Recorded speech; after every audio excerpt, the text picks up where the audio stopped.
What's up, y'all? It's your boy Not Enough Nerf. Ever heard the saying, if life gives you lemons, you make lemonade? I'm not trying to call Elite 2.0 lemons. You can do a lot more with lemons than you can with Elite 2.0.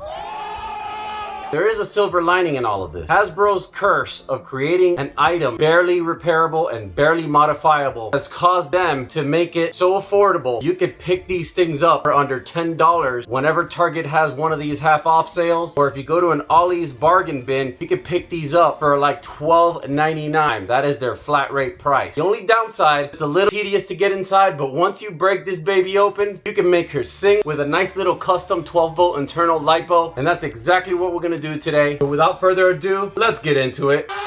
Alright guys, for this project you'll need a Dremel, flush cutters, lead-free solder, voltmeter, wire stripper, soldering iron, battery insulators, electrical tape, battery shrink wrap, wire heat shrink, batteries, wire brush, number 1 Phillips bit, tweezers, hobby knife, cell phone tool, plastic spudger, metal spudger, and last but not least, my laptop Lipos video. Let's get into it. Alright guys, so for this project we went with 3 LG DB118650. As you can tell from my favorite website, these are 2600 milliamp batteries rated at 5.1 milliamp discharge, which is suitable for the 130 series stock motor in the Elite 2.0 Phoenix. And we're going to use them in a serialized configuration, or 3S as it's commonly called in the hobby industry. However, this battery is not going to be a conventional configuration as far as the way they're stacked. I usually do the triad stack like this, or the flat stack like this. For this particular blaster, the space is very limited. We're going to have to install the battery as shown here. This is what the blaster allows us to do space-wise. Basically guys, due to the design of this blaster, I had to get creative and do something I'd never done before. I had to configure a battery pack in a separated pattern where one battery would sit on top of the pusher mechanism and the other two would sit under the AA battery cage. This is an internal battery design that would remain inside the blaster. Alright guys, so we ran our battery harness right along these lines here, just letting you know where all the cables go. There's a little slot here, and then our harness is here, blaster harness, and this is our battery harness, and then this is our balance charger harness. So basically whenever we want to charge our battery, we just bring the blaster to the charger and then connect them at these points. Right now we're going to test our battery cage, which you do have to cut this little slot here to allow these cables here to reach up inside of this battery cage. And then once they're connected, you could just tuck them away in any of these little alcoves here. The reason we need this is because we need something for our battery door to screw onto so we can have a nice flush fit, no wires hanging out of our blaster. Now I'm test fitting the connector. So here we have a positive connection, and then we could just fold away our wires like so, and then we can close our battery door. So pretty neat. Now we're just gonna finish sealing our blaster with all the plastic components needed in this area. Gonna put our pusher assembly back, our trigger, rev assembly. They're starting to look like they're coming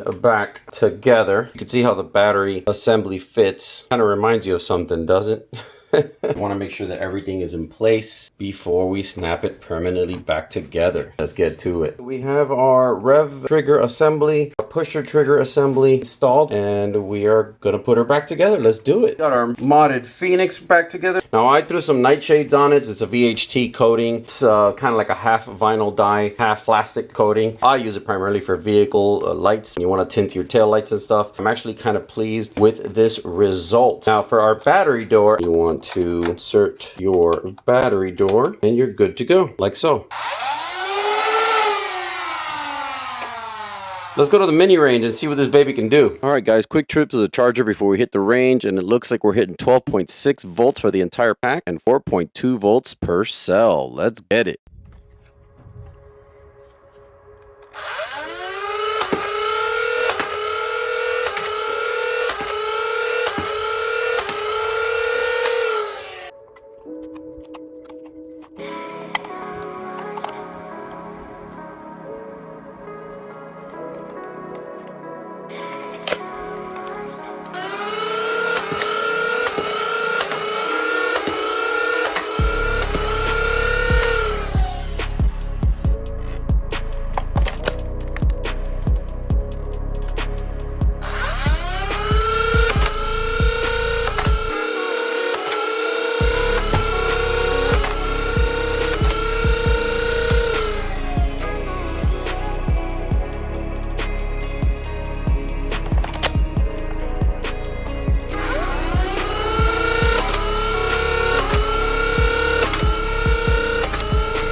In summary, guys, I am very pleased with this project. It's an incredible value to be able to get something that costs so little and be able to get so much performance out of it. You just have to put in a little bit of work, but you definitely get the rewards at the end. This blaster has so much potential. Really happy with it. And for stock motors, this blaster is just unbelievable. I hope you guys found this video informative, and I hope you guys are able to bring new life into your project. Thank you for your comments and engagements. This is what really helps communities like this grow. Once again, guys, thank you for watching, and I'll catch you on the next one.